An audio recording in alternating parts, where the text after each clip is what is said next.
사랑에는 거짓이 없나니 악을 미워하고 선에 속하라. 형제를 사랑하여 서로 우애하고 존경하기를 서로 먼저 하며 부지런하여 게으르지 말고 열심을 품고 주를 섬기라. 소망 중에 즐거워하며 환난 중에 참으며 기도에 항상 힘쓰며 성도들의 쓸 것을 공급하며 손 대접하기를 힘쓰라. 너희를 박해하는 자를 축복하라. 축복하고 저주하지 말라. 즐거워하는 자들과 함께 즐거워하고 우는 자들과 함께 울라. 서로 마음을 같이하며 높은 데 마음을 두지 말고 도리어 낮은 데 처하며 스스로 지혜 있는 채 하지 말라. 아무에게도 악을 악으로 갚지 말고 모든 사람 앞에서 선한 일을 도모하라. 할 수 있거든 너희로서는 모든 사람과 더불어 화목하라. 여러분 안녕하세요. 벌써 또 금요일입니다. 오늘도 이 금요일 이제 주말이 시작되는데 오늘의 우리의 삶에 또 한 주를 잘 되돌아보면서 또 다가오는 주일도 준비할 수 있는 우리 그런 시간들이 되기를 한번 소망해 봅니다. 우리가 이번 주에는요 계속해서 이 세상 가운데 하나님의 나라를 살아가기 위해서 하나님이 우리들에게 주신 세 가지의 제공, 성령님, 말씀, 기도, 이런 영적인 제공과 또 하나 우리가 이런 영적인 일뿐만이 아니라 이 세상살이를 하면서도 우리가 어떤 원리를 가지고 살아가야 하는가에 대한 두 원리 중에 어제는 우리가 첫 번째 원리인 하나님께서 그렇게 원하시는 정의로운, 의로운 원리였다면 오늘은 우리가 이 하나님께서 세상을 다스리시는 두 번째 원리인 사랑의 원리를 가지고 함께 은혜를 나누기를 소망합니다. 사실 여러분 사랑이라는 말이 우리의 일생 가운데 우리가 얼마나 많이 쓰는 단어고 얼마나 많이 듣는 단어인지도 모르겠어요. 그런데 이 사랑이 또 그만큼 우리의 삶에 굉장히 중요하기 때문에 그렇습니다. 수많은 가요, 영화, 드라마, 소설, 인간이 만들 수 있는 모든 미디어에서 가장 많은 주제를 이야기하는 것도 이 사랑이라고도 할 수 있는 거죠.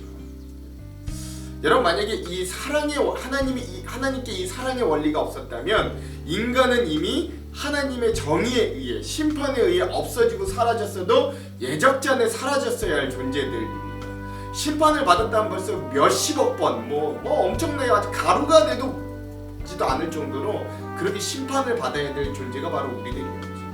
그러나 하나님의 사랑은 정의의 심판으로도 막을 수 없는 놀랍고 인내심 많은 그런 뜨거운 것이어서 그 사랑은 허다한 죄를 덮고 오히려 사랑으로 그 불의가 녹아져서 은혜와 의로움으로 회복되어지는 역사를 가져오게 하였어요. 십자가 사건이 대표적으로 그랬고 또 그것뿐만 아니라 성경 곳곳에 등장하는 하나님의 구원과 은혜와 사랑의 역사가 그랬다는 것을 우리가 기억할 수 있습니다. 그래서 베드로 사도는요 우리들에게 이렇게 이야기해요. 베드로전서 4장 8절에서 11절의 말씀을 제가 한번 읽어볼게요. 베드로전서 4장 8절에서 11절입니다. 무엇보다도 뜨겁게 서로 사랑할지니 사랑은 허다한 죄를 덮느니라. 서로 대접하기를 원망 없이 하고 각각 은사를 받은 대로 하나님의 여러 가지 은혜를 맡은 선한 청지기 같이 서로 봉사하라. 만일 누가 말하려면 하나님의 말씀을 하는 것 같이 하고 누가 봉사하려면 하나님이 공급하시는 힘으로 하는 것 같이 하라. 이는 범사의 예수 그리스도로 말미암아 하나님이 영광을 받으시게 하려 함이니 그에게 영광과 권능이 세세에 무궁하도록 있느니라. 아멘. 여러분 이 말씀처럼 사랑은 허다한 죄를 덮어서 온전하게 만들 힘이 있고 그래서 우리는 모든 일을 사랑에 기초하는 마음으로 행해야 합니다. 제 고백을 하자면 제가 나온 대학은 한신대학교 신학과이거든요. 제가 잘 졸업했는데 여러분들이 아실지 모르실지는 잘 모르겠지만 근데 어쨌든 한신대학교는 어떤 것으로 유명한 학교냐면 학문적으로 그리고 정치적으로 상당히 진보적인 학풍에 있는 신학도 마찬가지고요. 그런 학교로 유명합니다. 그래서 저는 그러한 진보적인 학풍과 분위기가 어떠한 것인가에 대해 항상 가기 전부터 좀 궁금했습니다. 이 학문 그리고 거기 가서 직접 경험해 보니까 이렇게 학문적으로 진보이고 또 자유롭다는 것이 얼마나 자부심을 느꼈는지 우리의 생각의 폭이 훨씬 넓어지고 양심의 거리낌이 없이 학문할 수 있다는 큰 장점을 제가 느끼고 학교 생활을 하기도 하였습니다. 그러다 어느 날 제가 선배들과 함께 이야기를 나눌 기회가 있었는데 보통 다들 진보적인 성향을 가지고 있는 분들이었거든요. 그러면서 정치와 또 이 세상의 흐름이 얼마나 개혁되어야 하는지에 대하여 이야기를 나누는 시간이었습니다.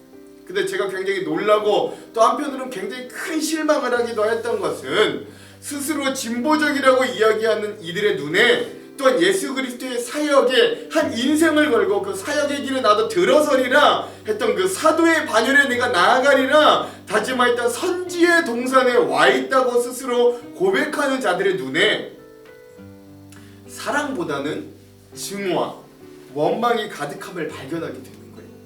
세상을 변화시키기보다는 세상을 변화시키겠다는 그 이야기 뒤에는 내 반대편에 있는 자들에 대한 거의 저주와 망함을 바라는 그런 강력한 미움을 전달받게 됩니다.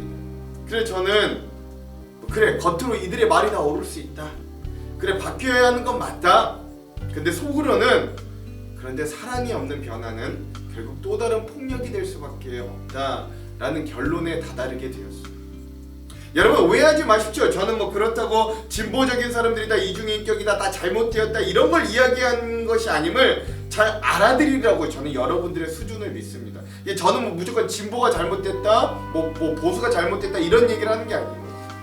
그것이 진보든 보수든 뭐 남자이든 여자든 뭐 나이가 많든 적든 간에 심지어 그 일들이 모두가 말하는 개혁과 혁신이든 간에 여러분 그 기초에 사랑이 없다면 결국 또 다른 인간적인 숙제와 짐을 또 한번 양성하는 것밖에 되지 않는 거예요. 우리 인간의 역사가 그래 왔잖아요. 그래서 바울은 그 유명한 사랑장이라고 불리는 고린도전서 13장 1절에서 3절에 이렇게 이야기합니다.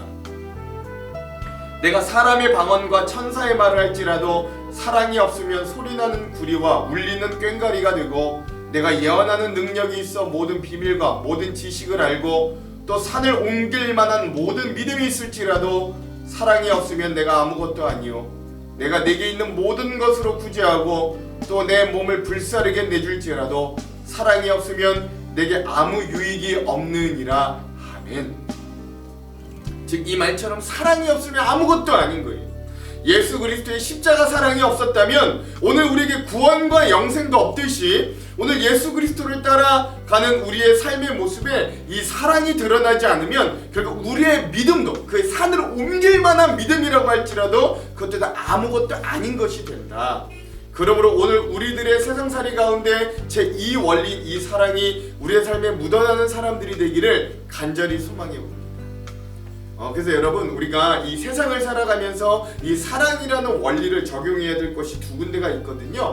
그것이 어디냐면 순서대로 첫 번째는 바로 나 자신에게 이 사랑의 원리를 적용해야 되고 두 번째는 그 나 자신을 사랑한 것 같이 내 이웃에게 그 사랑이 적용되어야 합니다. 그래서 우리가 이 적용점대로 한번 순서대로 나아간다면 첫 번째 자신을 사랑하는 이 사랑의 원리가 나 스스로에게 먼저 향하여져서 내 자아의 건강성을 회복할 수 있어야 됩니다. 예수 그리스도 안에서 우리가 나 자신을 사랑한다는 건 먼저 내 모습을 그대로 용납하고 용서하는 데 있습니다. 생각보다 많은 사람들이 자신의 모습을 용납하지 못하고 자신의 단점이나 약점을 스스로 용서하지 못해서 병들어가요. 이런 사람들의 특징은 시선이 항상 어디에 가 있냐면 남들이 나를 어떻게 바라보는가에 대한 그곳에 집중되어 있습니다. 그래서 겉으로 보기에는 멀쩡해 보여도 속으로는 곪고 골마서 병들어 있는 현대인들이 얼마나 많은지 몰라요. 다 자기를 사랑하지 못해서 그렇습니다. 그리고 결국 자신을 사랑하지 못하는 자는 열등감, 시기, 질투, 미움 등등 마음의 병으로 인해 결국 주변에 있는 사람들에게까지도 좋지 않은 영향력을 끼치며 살아가고 있음을 여러분 우리가 기억할 때 우리는 먼저 이 세상 가운데서 하나님께서 허락하신 나의 인생, 나의 외모, 나의 환경, 나 자신의 능력과 지식, 나에게 주어진 것들을 스스로 자족하고 감사하고 사랑할 수 있어야 돼요. 또 내 몸도 사랑해야 합니다. 그래서 함부로 다루지 말고 스스로 파괴하지 말고 건강하게 나 자신을 사랑하고 돌봐야 되는 책임이 또한 있습니다. 이게 나를 사랑하는 일들입니다. 하나님의 사랑의 원리로 나 자신을 돌보는 일이에요. 프랑스의 유명한 소설가 프랑스와즈 사강이 법정에서 마약 혐의로 기소되었을 때 그가 그 법정에서 이렇게 자신을 변론했다고 하고 이 말이 굉장히 유명해졌어요. 나는 나 자신을 파괴할 권리가 있다. 뭐 어떤 이들은 이 말에 동의할지도 모르겠습니다만 저는 복음의 관점에서 결코 이 말에 동의하거나 이 말이 맞다고 인정할 수 없습니다. 하나님께서 주신 자유와 건강과 지식과 힘은 나 자신을 파괴하는 데 쓰이는 것이 아니라 생육하고 번성하는 데, 즉 생명이 더 풍성해지는 데 그 목적이 있어요. 그러므로 먼저 우리는 우리 자신을 진정 사랑하고 아끼고 인정하고 용납하고 용서해야 해요. 여러분, 건강한 자아상을 가지고 살아가야 합니다. 이건 이기적인 삶을 살라고 제가 여러분들에게 종용하는 말이 아니에요. 내가 최고니까 다른 사람 어찌 돼도 상관없어요. 이런 말을 하는 게 아니라는 거 잘 알 겁니다.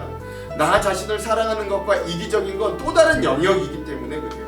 그래서 여러분, 나 자신을 먼저 좀 있는 그대로 받아들이십시오.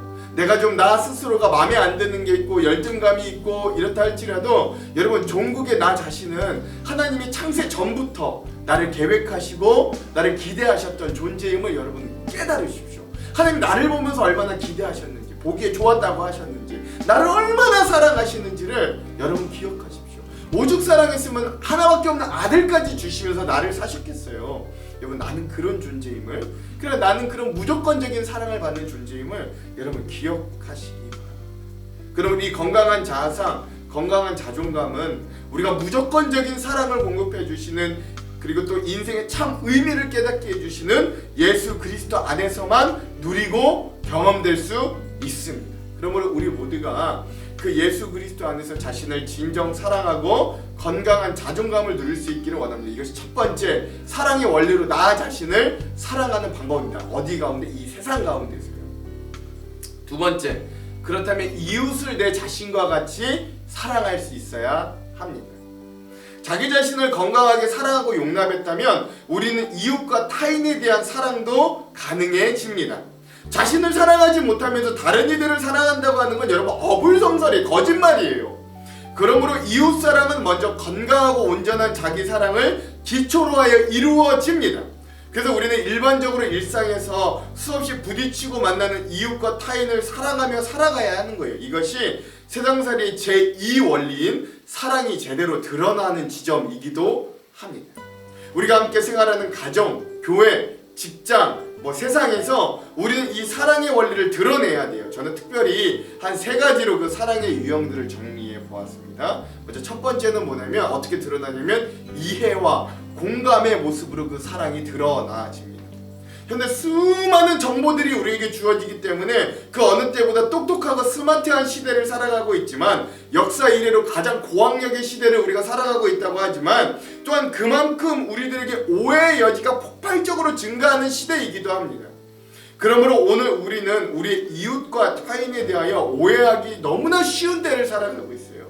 그러나 여러분, 오해에서 3발자국만 뒤로 가 생각해보면 이해가 된다라는 말이 있습니다. 우리가요 타인에 대하여 조금만 더 기다려주고 이해하는 마음과 자세가 그래서 좀 필요해요. 좀 한 3발짝, 3번 정도 뒤로 가서 한번 생각해볼 필요가 있는 거예요. 빠르게 변하는 이 시대에 우리는 그 세상의 기류에만 급급히 따라가는 사람들이 아니라 때로 좀 느려도 이해하고 공감할 수 있는 사람들이 되어야 됩니다. 이에 대해 사도 바울은 로마서 12장 15절 16절에서 이렇게 말씀하시거든요. 제가 한번 읽어볼게요. 즐거워하는 자들과 함께 즐거워하고 우는 자들과 함께 울라. 서로 마음을 같이하며 높은 데 마음을 두지 말고 도리어 낮은 데 처하며 스스로 지혜 있는 채 하지 말라. 아멘. 그렇죠? 그 어느 때보다 우리는 수많은 사람 가운데 살아가면서도 공감받지 못하고 외로운 시대를 살아갑니다. 그래서 우울증으로 고통받는 사람들이 주변에 얼마나 많은지 몰라요. 이건 혼자 있어 외로운 병에 걸리기보다는 가까이 있는 사람들에게 공감과 이해를 받지 못함으로 오는 병의 원인이 더 크다 할 수 있습니다.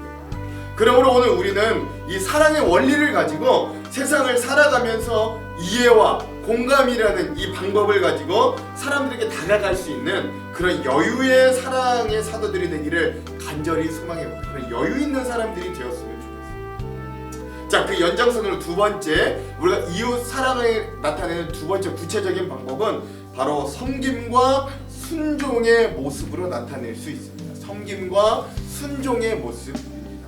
사도 바울은요, 에베소 5장 21절에 이렇게 말합니다. 그리스도를 경외함으로 피차 복종하라. 아멘. 우리는 현대를 살아가면서 복종과 순종이라는 단어를 극도로 싫어하는 시대에 살아갑니다. 왜냐하면 각자 옳은 소견대로 살아가는 것이 미덕인 시대에 살고 있기 때문에 그래요. 그러나 예수 그리스도께서 우리들에게 몸소 보여주신 본은 그렇지 않습니다. 스스로 종의 모습을 보이셨고 또한 스스로 무릎을 꿇으셨고 자신의 제자들의 가장 더러운 발을 자신의 손으로 일일이 닦아주셨어요. 이 종의 모습, 종이 하는 일인데 그걸 스승인 예수님이 스스로 하셨거든요. 그리고 자신의 길을 따라오는 제자들에게도 내가 너희에게 보여준 것 같이 너희도 이렇게 섬김의 도, 순종의 도를 실천하라 하셨습니다.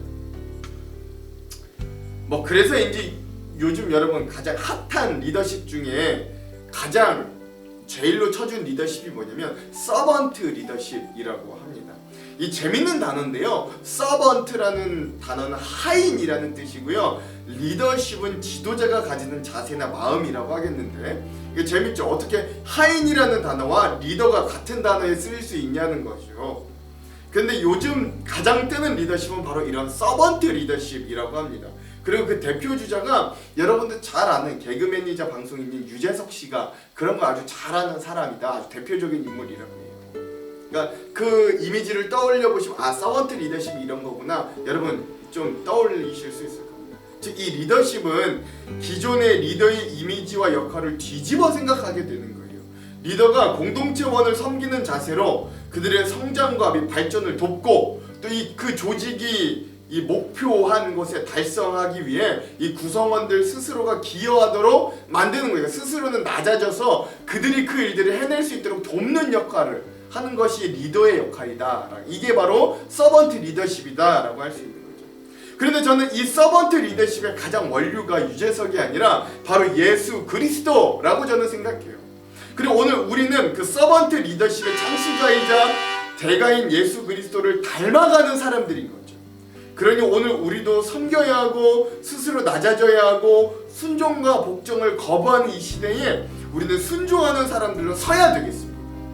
오늘 우리 모두가 속해 있는 공동체에 이러한 서번트 리더들이 다 되시기를 주님의 이름으로 축원드리기도 합니다.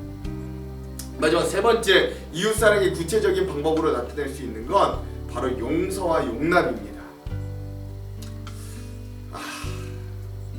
이게 여러분 이웃사랑의 끝판왕이라고도 할 수 있어요.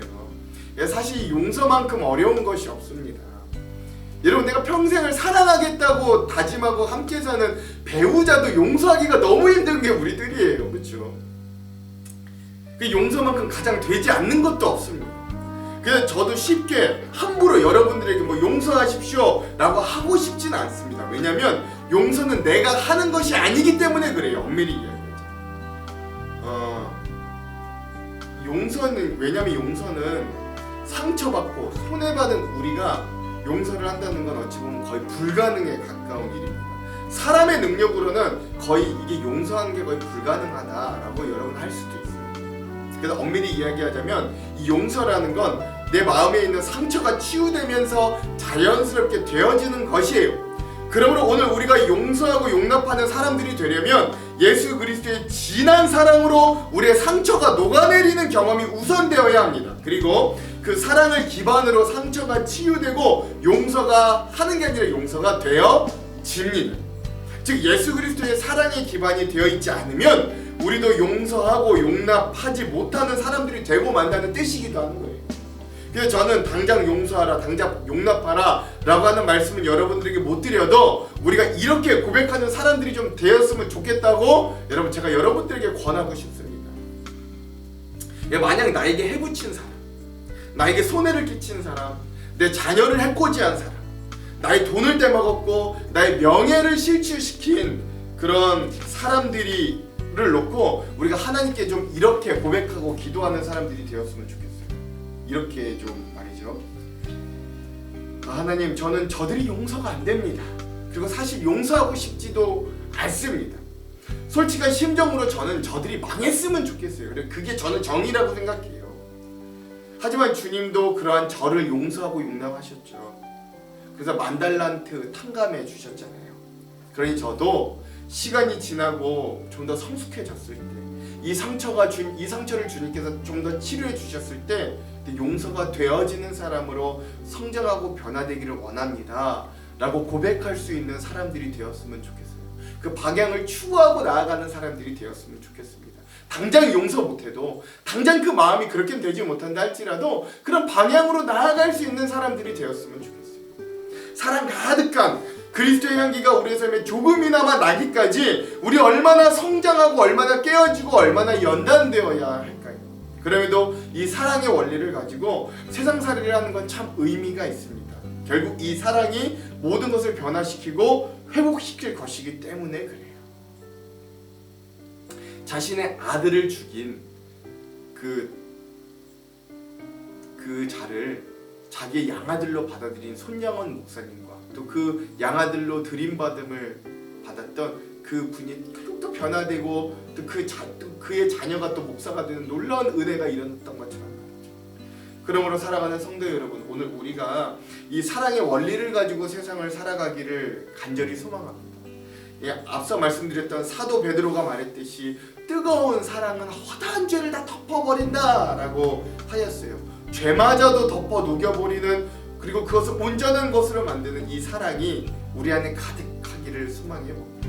오늘 하루를 살아가실 때 우리가 이만큼의 사랑은 못 되어도 그래도 조그마한 사랑의 모습이라도 나타내려고 애쓰고 힘쓰는 저와 여러분, 오늘 하루 되기를 주님의 이름으로 축원합니다. 기도하겠습니다. 하나님, 오늘 우리 안에 얼마나 사랑이 없는지, 우리가 얼마나 냉랭하게 사는지 주님 앞에 우리의 자신을 내어놓습니다.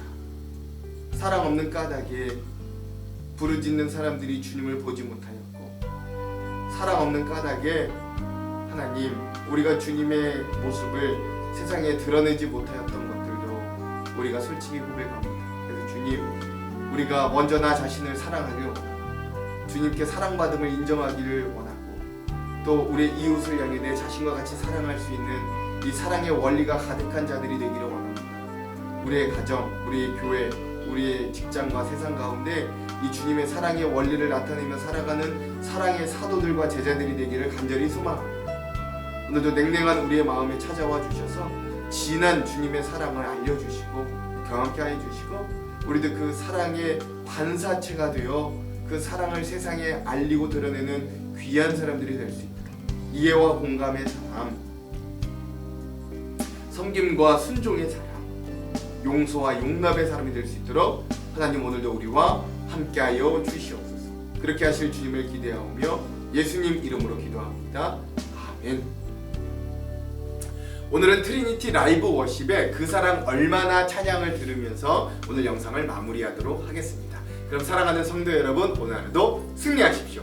사랑하고 축복합니다. 사랑하세요.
나를 감격하게